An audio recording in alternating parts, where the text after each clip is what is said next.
신생아를 키우는 건 아주 힘든 일입니다. 어떻게 하면 갓난아기를 좀 더 잘 키울 수 있을까요? 아니, 그보다 육아에서 만나는 어려움을 좀 줄일 수는 없을까요? 오늘은 아기 관점에서 꼭 알아야 할 이야기를 해드릴게요. 바로 아기의 두뇌에서 일어나는 일입니다. 최대한 집중하시고 이 스토리를 이해하신다면 내 아기가 왜 그런지도 이해할 수 있고 육아에 대한 방법도 많이 바뀔 거예요. 우리 모두는 건강하게 잘 자고 잘 먹고 잘 노는 아기들을 소망합니다. 동물에게는 노력도 필요 없는 너무나 쉬운 일인데 우리한텐 왜 이리 어려울까요?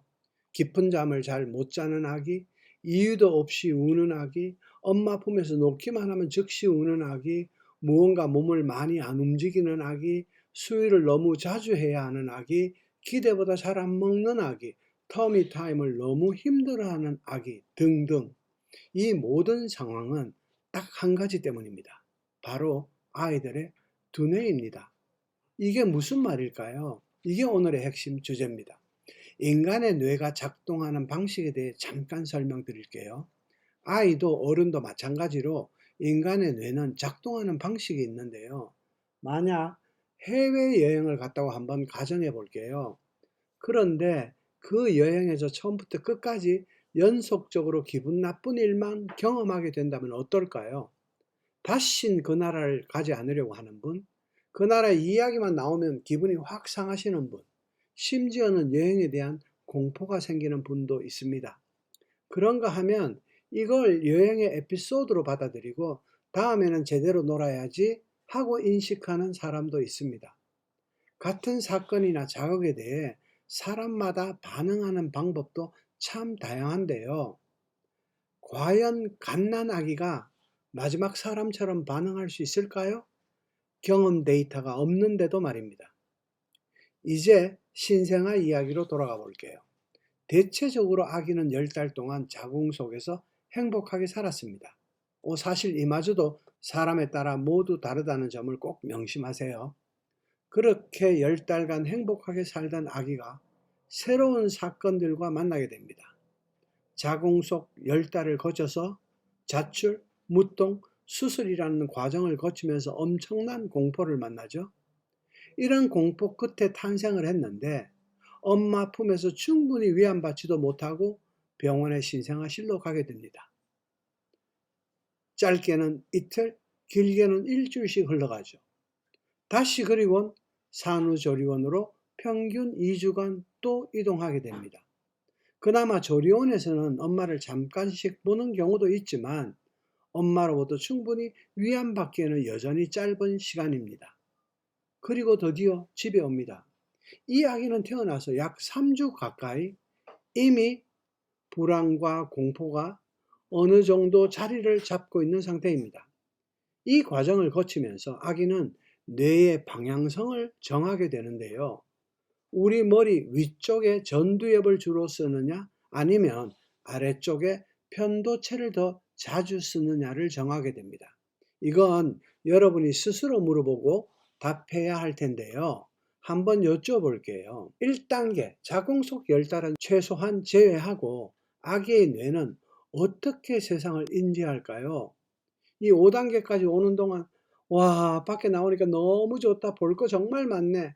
이렇게 생각하고 2층 전두엽의 스위치를 켜고 모든 감각을 열어서 세상을 탐험할까요? 아니면 도대체 무슨 일이야? 여긴 또 어디야? 엄마는 어디 간 거야? 라고 생각하고 일정 기간 계속되어 온 불안감과 공포로 인해 전두엽의 스위치는 꺼지고 아래층 편도체에만 불이 들어와 있을 확률이 더 높을까요? 만약 2층 전두엽에 불이 주로 들어와 있다면 육아는 덜 어려울 겁니다. 전두엽에 불이 들어와 있기 때문에 귀찮을 만큼 아기는 엄마한테 요구를 많이 할 거예요. 그런데 의외로 소통하고 교감하는 건 쉬울 겁니다. 육아가 재밌다고 느낄 거고요. 엄마가 힘든 걸 보상받게 되겠죠? 근데 만약 1층 편도체에 주로 불이 들어와 있다면 아기는 불안하다는 것이 기본으로 세팅되어 있어서 자주 울 겁니다. 당연히 자주 깰 겁니다. 딱 엄마 품에 붙어 있어야 달래질 겁니다. 아기는 안전하다고 느끼지 못합니다. 엄마 품이 불안으로부터 도망칠 수 있는 유일한 도피처가 될 테니까요. 한 문장으로 말씀드리면 결국 자궁 속과 완전히 달라진 감각 환경을 아기의 뇌가 어떻게 인지하도록 육아를 하고 있느냐의 문제입니다. 우리 대부분은 산모와 아기의 안전을 위해 병원 출산을 선택했습니다. 그 대신에 의료 개입이 너무 많았고 아기는 가장 중요한 순간에 엄마와의 충분한 접촉 없이 계속 어디론가 보내졌습니다. 그 결과 아기의 뇌는 전두엽 위주의 외부 탐험 방식이 아니라 편도체 위주의 불안과 공포가 기본값으로 작동하고 있습니다. 전문 컴퓨터 용어로는 디폴트 값이라고 말합니다. 마치 어른들이 어떤 트라우마 상태에 있는 거랑 비슷합니다. 만약 그게 사실이라면 우리는 초기 육아를 어떻게 해야 할까요? 당연히 두 가지 방법을 동시에 적용해야 합니다. 첫째, 아기가 힘들었던 과정을 위안하고 리셋하는 노력을 반드시 해야 합니다. 둘째, 당장 눈앞에 수면, 수유, 아기 울음 등 상황에 대한 적절한 대처도 해야 합니다.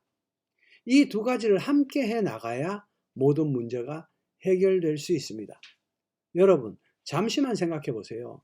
지금은 그런 생각을 안 하시겠지만 사실 아기의 미래에 관해서 잠시만 생각을 해보면요. 헬 육아를 없애는 게 육아의 목표인가요? 아니면 그보다 훨씬 더 높은 목표를 가지고 있습니까? 당연히 건강하고 청명하게 커서 아이 스스로가 외부 세상으로 당당하게 나아가는 것 아닐까요? 그리고 가장 중요한 점은 아기의 뇌발달이 임신기에서 생후 1년 사이가 결정적으로 중요한 시기라는 점입니다. 그렇기 때문에 이 시기에 아기의 두뇌 발달이 가장 중요한 주제라는 걸 인지하고 늘 육아를 해야 합니다. 저희는 지난 25년 동안 수만 명의 부모님들을 만나왔습니다. 신생아 엄마들한테 가장 중요한 게 뭔지 물어보면 답이 거의 같습니다. 너무 힘들어요. 헬 육아 빨리 지나가면 좋겠어요. 저희는 그런 엄마들의 마음을 잘 이해합니다. 특히 하루의 대부분을 거의 생존 모드로 보내시는 엄마들이 많다는 것도 잘 압니다. 그럼에도 불구하고 지금부터 두뇌 발달에 대한 개념을 정립하고 육아를 하지 않는다면 아이가 자라면서 두고두고 더 큰 문제와 만나게 될 거라는 것도 너무 잘 알고 있습니다. 지금부터 제대로 우리 아기를 도와주는 육아를 하십시다. 상황에 의해서 끌려가는 육아가 아니라 내 아기의 두뇌 발달을 기본 염두에 두고 제대로 내 아기의 신체 사인도 읽고 올바른 감각 환경도 세팅해 가면서 두뇌 발달을 도와주는 그런 육아를 함께 하시면 좋겠습니다. 헬 육아라고 힘들어하는 그 순간에도 방법만 잘 바꾸면 아기의 뇌를 생존 모드에서 성장 모드로 바꿀 수 있는 기회라는 점도 강조해 드리고 싶습니다. 어린 신생아를 키우는 건 세상에서 가장 어렵고도 중요한 일입니다. 그래서 일정한 기간 동안에 노력과 공부가 필요합니다. 우리 모두 정말 소중한 엄마가 될 수 있도록 함께 공부하시면 좋겠습니다. 여러분 모두 위대한 엄마입니다. 축복합니다. 사랑합니다. 행복하세요.